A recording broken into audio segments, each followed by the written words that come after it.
Ferdinand. Ayun, first, umpisa natin sa start ng game. Guys, feel free to, jump in. Ang ganda ng full court press. The question was, were you guys gonna sustain it? How difficult was it? Nung una. Kasi ang ganda na nung una, tapos medyo lumaylay eh.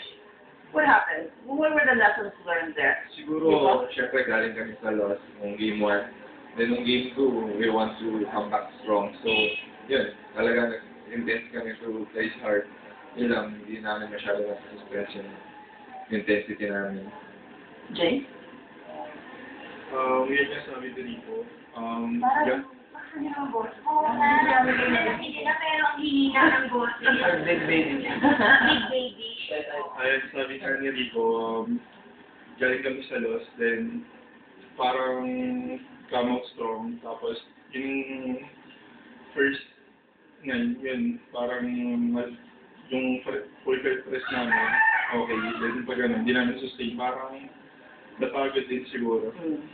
Well, isa dun sa mga highlights ng laro ay yung dunk ni Ferdinand. Tuwa ako nung nakita ko yun. Kasi yun ay, mahapon na eh, diba? Yes. What did that feel like? Well, it was like adrenaline rush. That's why I just after done the ball, just shout to the crowd, What are you, Ferdinand? And 6'5".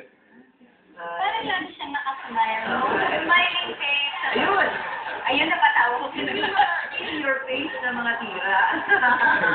Ayun. Isa pa. Ano yung in your face ba? In your face na, di ba? Oh, Wow! of course, we cannot, we have to, of course, also, Rika, discuss yung controversial call in Mario House. But again, of course, we have to say that that's a judgment call of the referee. Pero, in terms of yung epekto sa'yo, you were thrown out, that was almost the end of the third quarter.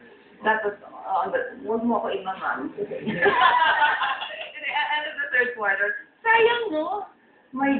I really want to play po. So, sobrang bad lang yung pakaramdam mo kasi nakikita ko sila, iiwan ko sila sa middle ng game. So, may nag-joke lang ng gabi. May lang ako. Ko lang ang kwento. Yung totoo pong nangyari, yung crowd po, sumisigaw sa akin na Rico, MVP, MVP. Sabi ko, hindi ako MVP. Si JB. So, sabi ko, sa lahat ng reto, nag-finger ako, pero tinuturo ko lang sa Raba kasi siya yung MVP. Sige, alam mo mukhang mainit. No? Pag yung game talaga yung pinag-uusapan, syempre parang lahat ng passion, di ba? Yung umiinit ng mga ulo, o di kaya nabubog sa mga damdamin. Mapunta naman tayo sa malalim na topic ng gimmick, James. Nakakagimmick pa ba kayo? No, honestly, kasi di ba, syempre you have to be fit, you're training almost every day. Nakakagimmick pa ba kayo? After season, pero during season, concentrate muna dun sa tournament. Then after na, tsaka lang time na bumili. At pag merong ganong panahon, saan naman kayo pumupunta?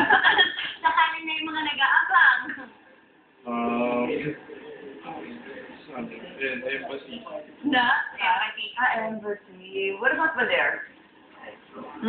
Bakit yun? Who wanted to say?